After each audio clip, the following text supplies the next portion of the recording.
Alright, I am back with another video, and today we have another Oath of the Crown build, since I haven't made one since the first one I did, which was with Will. I wanted to make a kind of protect all type of character, one who is able to goad enemies into attacking them, and then be able to basically take no damage from those attacks, either by dodging them entirely, or just tanking them so hard, and then healing off the damage, while at the same time being able to easily counterattack those enemies who deal that damage. And overall, I think this build does that pretty goddamn well.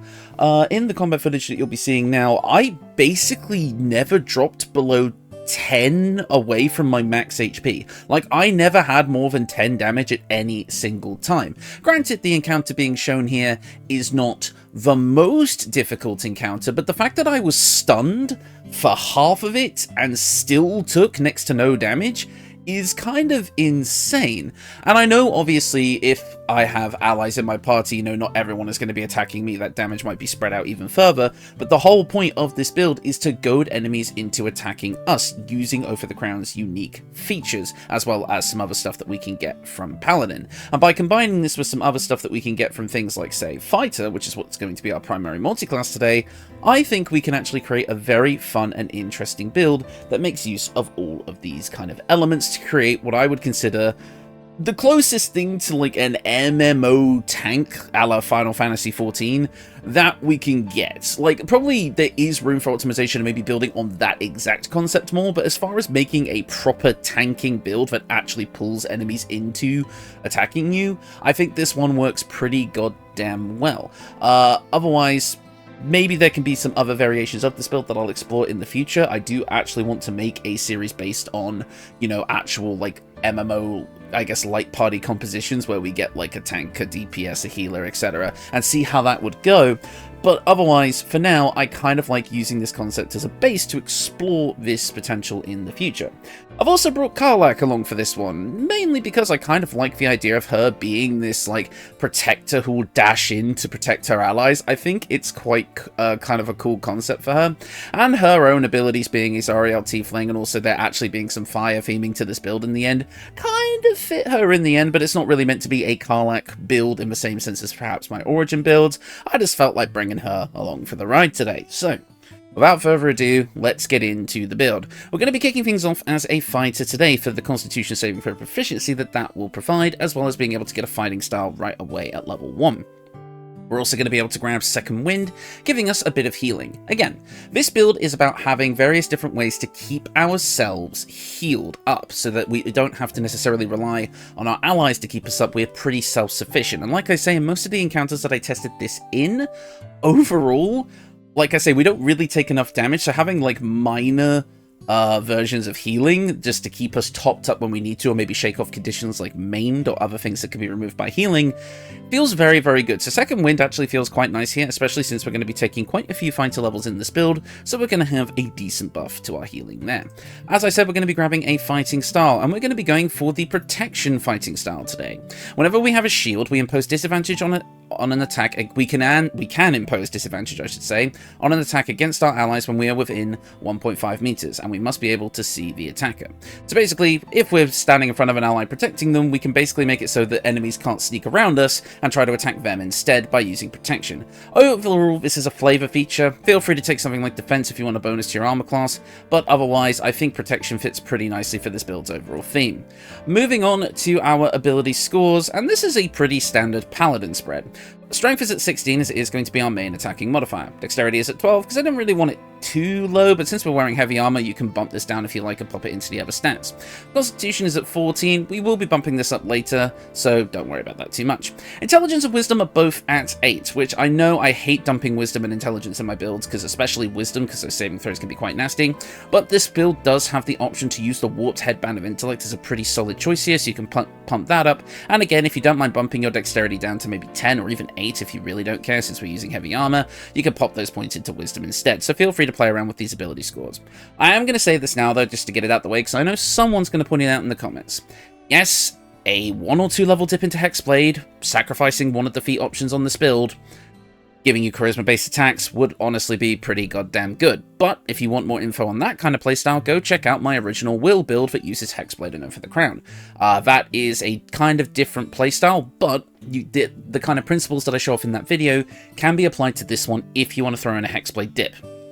I feel like that's a disclaimer I'm going to be making at the start of a lot of these videos, but I just thought I'd point it out because I know someone is going to say it. But yes, obviously, making it so that you have charisma-based attacks, allowing you to dump strength since you won't really need it, then being able to put those stats into other places, obviously can work out very, very well. So feel free to consider that if you want to optimize this build even further, because I'll be honest, we don't really need the 4th feat on this build. It's more of just like a free option for you to kind of do whatever with, and I show off a fun flavor feature later, so otherwise, feel free to pick something else.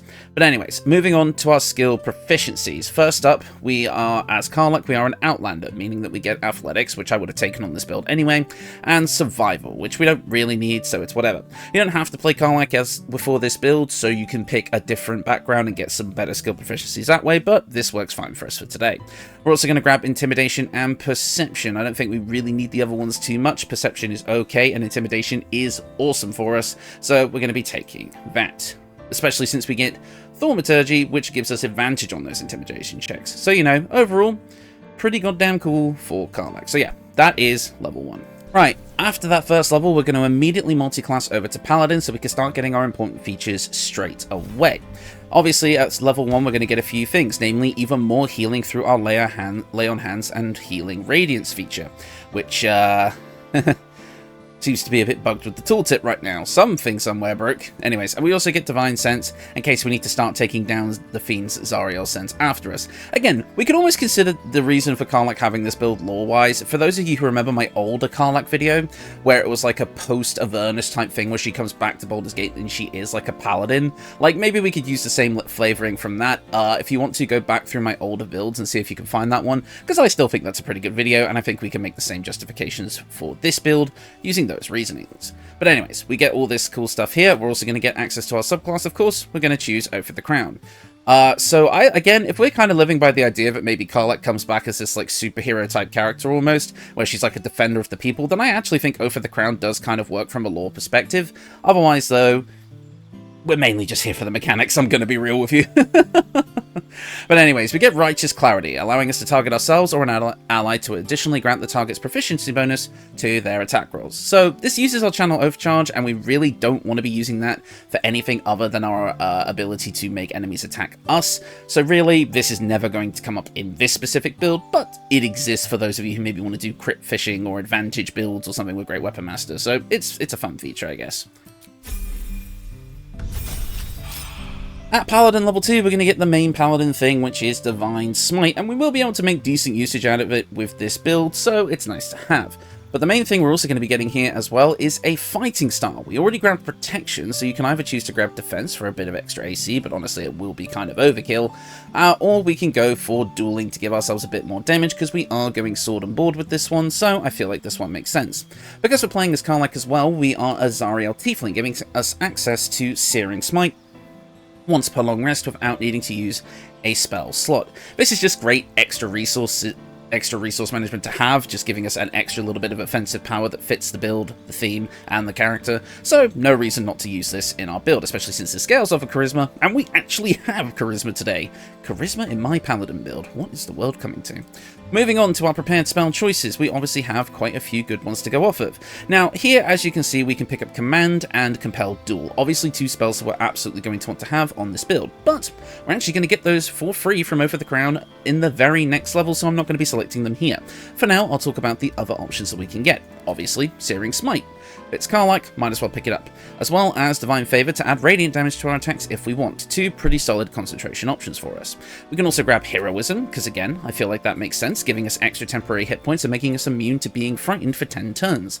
Obviously, amazing for a tanking build that is really good at reducing damage. I would say that if you're not focusing on pure offense, this is probably going to be your primary concentration spell. We can also grab Bless to give ourselves and our allies a bonus to their attack rolls and saving throws. I feel like for our defender role, that saving throw buff is quite on point. And then finally, I do like Thunderous Smite as well, just for a big thunder damage attack that can push targets away and knock enemies prone. I like this one personally, but you can swap this out for something else, maybe Shield of Faith, if you like. And here we are, total level 4 and level 3 of Paladin. We get the stuff that we're really here for. We now have access to Turn the Tide, which allows us to basically spend our channel overcharge to do a big shout, healing us and our allies for 1d6 plus 6 damage. Pretty nice, but not really what we're looking for here. Champion Challenge is what we're here for. Challenge the enemies around you, compelling them to attack only you. Any attacks that they might make against other targets have disadvantage. It's a wisdom saving throw against our charisma spell save DC, but our spell save DC is going to be pretty goddamn high with this build, so that's not really going to be a worry. Most enemies are going to fall for this if you play this build right, meaning that you can throw yourself into a big group of enemies, shout at them all to attack you, and then they'll ignore your allies, go for you, and you'll just be able to soak up all that damage like it's bloody nothing. This feels very, very fun to use in practice, and I enjoyed using it quite a bit in my testing. Now, of course, we also do get Command and Compel Duel as our oath spells, so we don't need to just worry about our once per short rest champion challenge. We can still target individual enemies with Compel Duel, and even force our enemies to drop their weapons as well, if they're targeting someone other than us. So overall, we've got a pretty damn solid kit here just from level 3, to be able to maneuver around our enemies and just get them to do what we want them to do. So, kiting and pulling aggro. We also do get to choose another spell at this point, and while I like Wrathful Smite as a spell, I don't think it fits this build very well. I don't really like the idea of using psychic damage and frightening on this build, just personal preference. So honestly, if you want a decent other concentration spell, then Shield of Faith just to bump up your armor class is quite nice. At Paladin level 4, we're going to be total level 5, meaning that we now get a usage of Branding Smite as well once per long rest without consuming a spell slot, which feels pretty nice. You do get to choose another spell at this point, and the game has picked Cure Wounds. While I'd rather not use our spell slots for healing on this build, we do have Lay on Hands and Healing Radiance and such for that. We don't really need to worry about that so much here, so I think Cure Wounds is just basically here to fill a slot. We do also get our first feat of the build at this point though, and I feel like you've got a choice. You're either going to want to bump up your strength or your charisma. I think, honestly, charisma might be more important here. We want to focus on defending our allies more than attacking right at the start, so being able to give our champion's challenge as high of a chance to succeed as possible feels a bit better here, and sacrificing some offensive power to do that does feel like it sucks a little bit, but honestly, if you're the one just sitting there taking damage, allowing your allies to do more, be able to do more in the battle, you know, do more damage, cast more spells, yada yada yada, then it's gonna feel pretty good. But yeah, we're kind of like in the maybe early mid-game at this point, so maybe that 16 strength feels a little rough, but there are obviously ways to manage that. Again, I mean, I don't think this character in particular would do it, but Potion of Everlasting Vigor does exist if you really want to maximize this build, but I personally don't recommend it for this build, just overall. Right, I would say that if you're playing this build normally, you're probably going to want to go to level 5 of Paladin, and then respec later on once you're able to get extra attack from Fighter instead. Because this is going to be a 4-8 split, but obviously if you're playing through the game, you're going to want that extra attack, so I would maybe recommend playing this level of Paladin, and then respecing later. But if you're going for the respec later on, you're going to want the full build, so we're going to jump over to Fighter now, giving us Action Surge, giving us an extra action. I'm going to say now, it feels pretty damn good to run into combat, go for a big, you know, like champion challenge, rah, everyone attack me, and then action surge, because obviously that takes your action, and then still be able to get off like a full turn of combat. It feels pretty good, so I really like action surge here. Now, for our fighter subclass, let's talk about this a minute. Obviously, Battlemaster makes a ton of sense here. You can get a bunch of maneuvers, such as Disarming Strike, Distracting Strike, Evasive Footwork, Goading Attack. All of these make perfect sense for what this build would be trying to do. However, I actually prefer, and hear me out on this one, Eldritch Knight. Now, Eldritch Knight is going to give us more spell slots. That means more smites, more uses of things like Compelled Duel, etc. Right? So it does give us way more resources to use on our Paladin side without having to go into higher levels in Paladin. It's also going to give us access to things like Weapon Bond, allowing us to have a thrown weapon attack, if that's your stick. That can be very, very fun. I think the Charge-Bound Warhammer would actually be a very fun weapon on this build if you decide to go down that route. or the Dwarven Thrower as well could also be quite fun, but I do have obviously other weapon choices that I'll be discussing. So this isn't a huge thing, but preventing yourself from being disarmed is always just a nice buff to have anyway. But again, the main thing here are the cantrips. Now, obviously, Battlemaster can work, but then we do lose out on some efficacy from our Paladin side because there's less Divine Smites and there's less ability times to use our spells, right? Because again, we'll have less spell slots. So I do think if we're going for this like fighter Paladin mix that's designed to use our Paladin stuff, I do like Eldritch Knight more. But obviously, that is down to personal preference. You might find that the Battlemaster maneuvers work really, really well for you, and as such, you don't mind losing out on some of the resources from our Paladin side, but it's entirely up to you. But I wanted to try this combination out, and I actually found it to be extremely potent, so I'm going to show this off today. We're going to get 2 cantrips here. And yes, this build is going to use Booming Blade. Not necessarily because it is a cornerstone of the build or anything like that, but it does just give us a bit of extra damage output, and it fits the build thematically, because if we attack an enemy with Booming Blade and then they try to move away to go and attack someone else, they're just going to get damaged for moving out of combat with us, and it incentivizes them to stay close to us, which is what we want them to do. So Booming Blade is a deterrent more than anything, and we basically just get to use it for free. And since we don't need to worry about using our intelligence for it, since it's based on our weapon attack modifier, so we don't even need to worry about having low intelligence on this anyway. But like I said, Warped Headband of Intellect is still an option here. So overall, I do think Booming Blade makes sense. It's also going to have some synergy with things like the Gloves of Battle Mage's Power, which we'll be using later, which will increase our spell save DC thanks to Arcane Acuity, which means our Champion's Challenge can be more likely to hit. I've actually found that going for a Booming Blade and then an attack, and then also being able to then action surge and do Champion's Challenge if you really want to make sure it gets off, does work quite well. As well as Booming Blade will trigger the Eldritch Knight's War Magic feature later on, meaning that if you want to, you can actually make an attack as a bonus action. I've got to explore War Magic with Booming Blade and the Thief Rogue's double bonus action, because apparently that all works together now. So that will be a build to explore in the future. But for now, Booming Blade makes sense for this build in my opinion.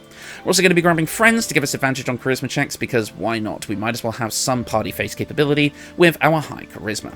Moving on to our spells, and of course we're going to be taking Shield here. It's a free AC bump as a reaction, increasing our armor class by 5 if we really need an attack to miss, which actually more often than not we won't. Shield is basically just going to be a nice extra bonus for us here, where we don't really need it that much, because again, we don't mind taking damage because we're going to be taking next to none most of the time, so we'll be absolutely fine. As for your second spell, you can grab Magic Missile, as it's not reliant on our ability score modifier at all. It's a guaranteed hit, and it just gives you a solid ranged attack. Might as well. Also, we get to choose a spell from the expanded spell list, and really, while a lot of these are okay, we can't really make use of too much of them without the Warped Headband of Intellect, which again, that plus the Arcane Acuity that we'll be getting, you can actually make use of any of these spells on this build if you want to, but I want to focus more on buffing spells to keep our Paladin side of things kind of more what we use our resource on, like I said. So we're just going to grab Longstrider to give us more movement speed so we can more easily get to our allies if we need to. At Fighter level 4, we're going to gain access to another spell, and the thing is I'm going to pick up Burning Hands for now, because we're playing as Karlach, and again, it would make sense if you're using the Warped Headband, but we're actually going to be replacing this in a minute. We also do get to choose another feat at this point, and I would say definitely we're kind of getting into Act 3 at this point, maybe kind of mid to late Act 2. You're definitely going to want to bump up that strength now. At Fighter level 5, we're finally getting extra attack, so total level 9 or 10 is about where you want to respec. And at Fighter level 6, we're going to get our extra feat, as well as the ability to replace a spell of our choosing. Now, not everyone knows this, but even though we only get to choose spells from the limited spell list when we pick these spells here, when you go to replace them, you can actually use the expanded spell list for your replacement. So, we're going to grab Enhanced Sleep to give us an increased jumping distance, allowing us to, again, reach our allies no matter where they are. Overall, I think it's a pretty nice little flavor choice. Moving on though, we do get to choose another feat at this point, and this is where we get to choose something fun. The Charger feat. Now picture this, right? This is like your kind of superhero moment. You get to charge in with your weapon attack, speeding across the battlefield, doing massive extra damage to an opponent, and then also be standing in front of the ally that was fighting them, suddenly being their protector. It feels really goddamn cool to just dash across the battlefield with your weapon attack, dealing a buttload of extra damage, because you get an extra damage on your charger attack. It does use your bonus action, which kind of sucks, but hey, I feel like it's worth it for that, like, just kind of awesome feeling of, again, just being, like, doing, like, the superhero intercept the attack kind of thing, where you dash in and boom, you're like this stalwart of defense, while also doing damage at the same time. It feels pretty goddamn fun to use, but it's totally optional if you would rather go for something else. But I really like this one, guys. I'm not gonna lie. There's also Sentinel, which obviously makes sense as well, giving you the ability to have advantage on opportunity attacks if enemies try to move away from you, and use a reaction to make a weapon attack against an enemy who tries to attack an ally next to you. There's Shield Master, which we actually do pick up later to give us a bit more tankiness against spells, but obviously the final feat for this build could basically be whatever you want. We have so much extra stuff going for us. Lucky is also a great feat for this build as well, so feel free to kind of play around and pick what you like, but I just love the identity of Charger on this build, as well as Alert also works, because again, that gives you a bit of a bonus to your initiative and you can't be surprised, allowing you to kind of spur yourself into action a bit quicker. There's so many different options for this build, so honestly pick your favorite, but I just love Charger here for just what I feel like it represents for the build, in my personal opinion. At Fighter level 7, we're going to gain access to the War Magic feature, which again, we're not really going to be using too much on this build, but it does work with Booming Blade, so you never know, it might just be a bit of extra action economy every so often. Moving on though, we do get to choose 2 spells up to level 2, and again, we have slightly limited options. Again, Warped Headband of Intellect can fix this. I keep saying that, but it's true. I have to reiterate it because people will comment about it otherwise. But otherwise, we do get to choose 2 level 2 spells. We're going to be grabbing Darkness because we actually are going to be using the Eversight Ring on this build as a potential option to ignore the blindness created by darkness. So you can set yourself in a cloud of darkness and then force all the enemies to try and attack you, but then they try to attack you in the darkness and they have disadvantage to hit you. It's quite a nasty strategy, actually. So, and also you can hide your allies in the darkness as well. Maybe if you've got a warlock on your team, Will with Devil's Sight, it can be pretty potent. For your next spell, just pick up Scorching Ray for now, but we can replace it later. Now, at this level, I will do this now before I forget, we're going to replace Scorching Ray with another spell, and once again, we get to use the expanded spell list for our replacement. Now, at this point, we've got a couple of decent buffing spells. Misty Step obviously feels quite good on this build, but we're going to have so many movement options that I actually don't think it's necessary here. But I do also like something like Mirror Image to give you a big bump to your armor class, but again, I feel like it's a bit overkill. Magic Weapon could be a decent concentration spell to give your weapon even more oomph, so that could be good. Honestly, again, it's a pick your favorite situation. My actual pick here is Blur, because Blur is a concentration spell that can make it so all attackers will have disadvantage on attack rolls against you. Can be an alternative to Darkness if you A, don't want to use the Eversight Ring, or B, don't want to potentially mess up your allies targeting if they're not immune to blindness. So overall, I think Blur is a solid side choice. We do get to choose another spell from this expanded list though, and I think I will go with Mirror Image, just because it's a decent non-concentration option that does fit what the build is trying to do, and that is tanking, so we can go with that for now. And finally, our final feat of the build, I did take Shield Master in my testing, because I really like the idea of really making use of that shield that we've got here, giving us a +2 bonus to dexterity saving throws while we're wearing a shield, and if we're forced to make a dexterity saving throw, we can use a reaction to shield ourselves and diminish the effect's damage. Now, it says here that on a failed saving throw, you only take half damage. Unfortunately, this is bugged, you will still take the full damage on a failed saving throw. However, on a successful saving throw, you won't take any damage. So overall, you can make this work for you. Our dexterity is a bit on the lower side, so you might not always get this off, but it did feel thematic for me otherwise. Like I said though, Sentinel, another great pick. Lucky, another great pick. I would even say Mage Slayer has a place on this build, and Alert all work. But it's entirely up to you what you want to go with here. I used Shield Master in my testing, and it didn't come up too much, but I just love the flavor and the theming of it, and obviously you can maneuver things around if you need to. So feel free to choose. Mobile is also another good one actually as well, for being able to ignore difficult terrain when you dash to your allies, and also opportunity attacks won't work against you if you make an attack first, so you can maneuver around the battlefield freely. Honestly, so many amazing feat choices here, or a Hexblade dip, so pick your favorite. And that is the build. And as I was transitioning from the build section to the equipment section, I did realize a mistake that I had made. You're not actually meant to bump up your charisma with this build, you're meant to bump up your constitution, so that we have a total of 16 and 18 here. I apologize for that confusion. I believe my original thinking was you bump up your charisma first, and then when you respec, you go into your constitution. I'm going to put a disclaimer in the description for this video just to make sure that that is seen by people who maybe don't watch the whole video, because let's be honest, not everyone watches the whole video. I apologize for the confusion there, but just imagine there's a 16 here because I really don't want to re-record that whole section. But yes, so basically, instead of bumping up your charisma, bump up your constitution. I'll probably have a thing on the screen here as well. But, you know, whatever. My mistake, my bad. But anyways, that is the build, and overall, what you're going to be getting out of this is a pretty goddamn tanky character. If you actually have the correct constitution, you'll be sitting at about 112 HP, but again, you don't even really need that much HP, because you're going to have so much damage reduction that you're just going to feel like you're pretty much invincible with all the self-healing that you'll have, and again, you may be bringing on entire squads of enemies to attack you, but otherwise, you're just going to kind of shrug it off and be able to deal as much as you take. And you have so many different options to increase your defense, be able to maneuver around the battlefield, deal pretty damn decent amounts of damage.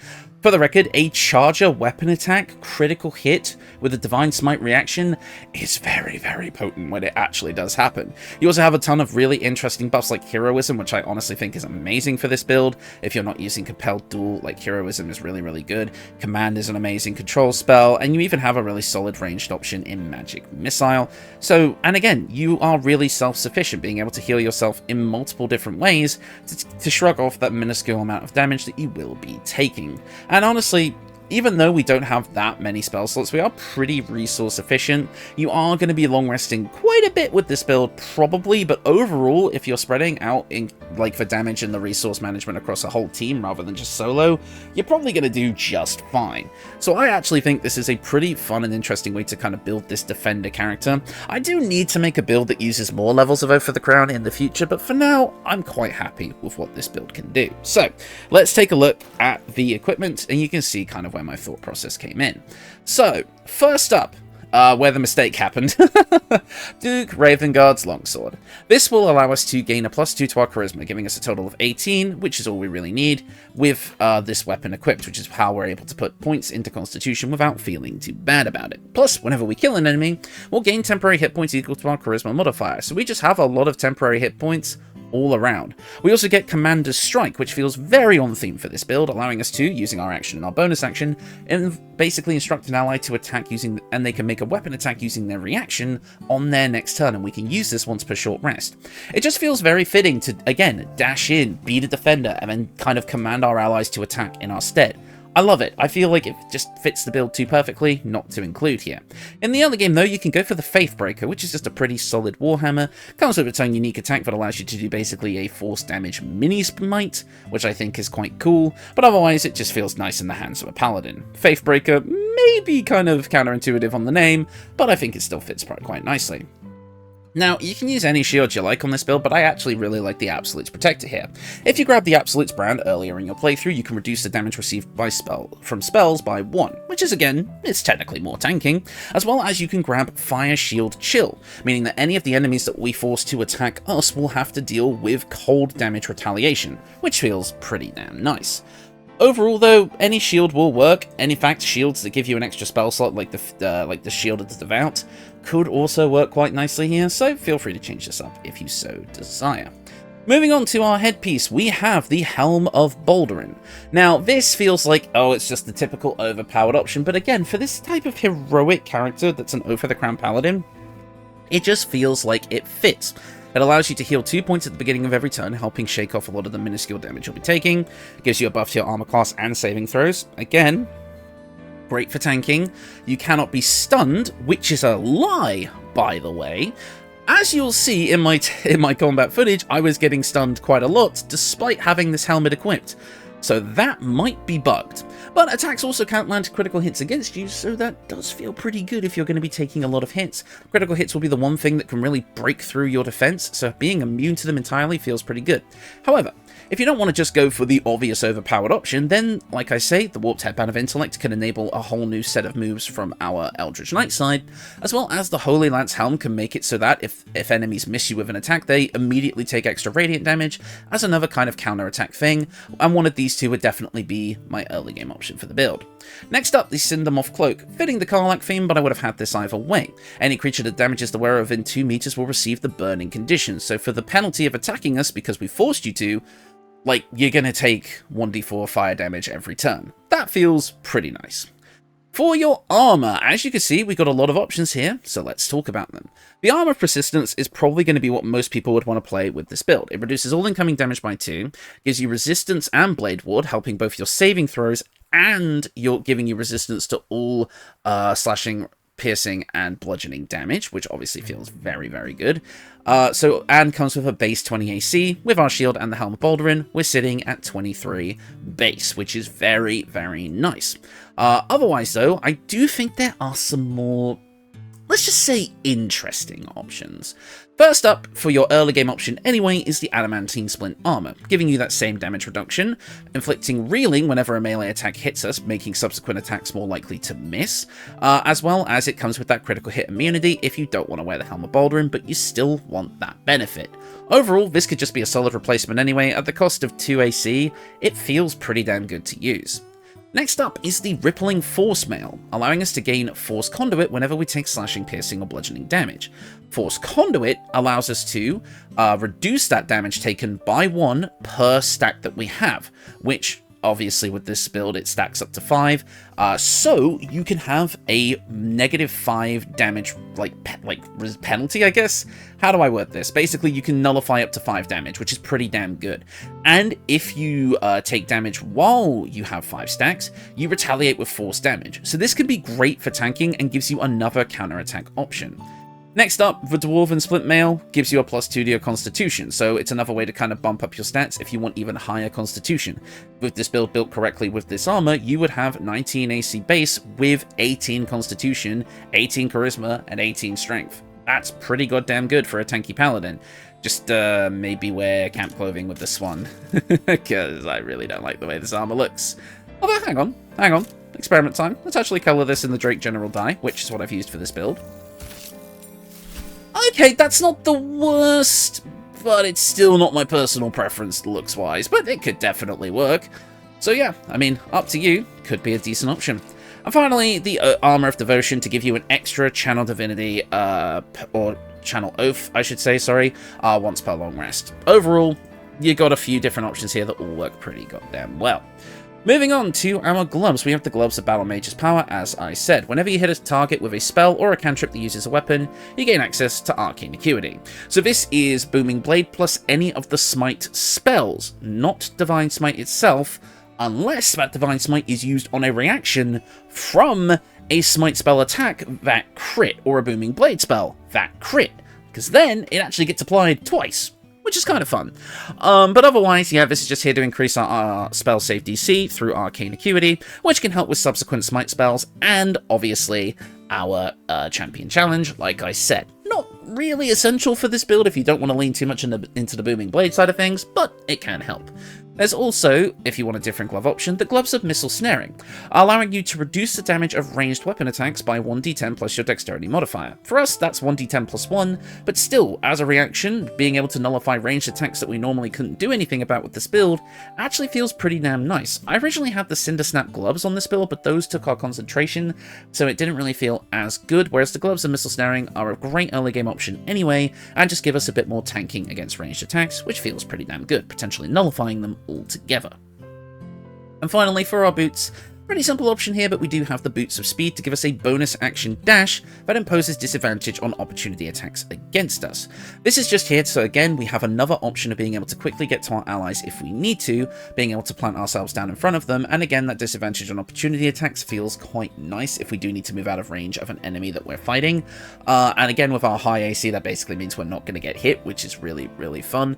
Obviously, we might want to be using Charger more if we want to kind of lean into actually using that feat, but if we can't really make it in a straight line, then the Boots of Speed are a great alternative and early game option anyway, but you can swap these things out for like the Boots of Persistence or something like that in the late game if you choose.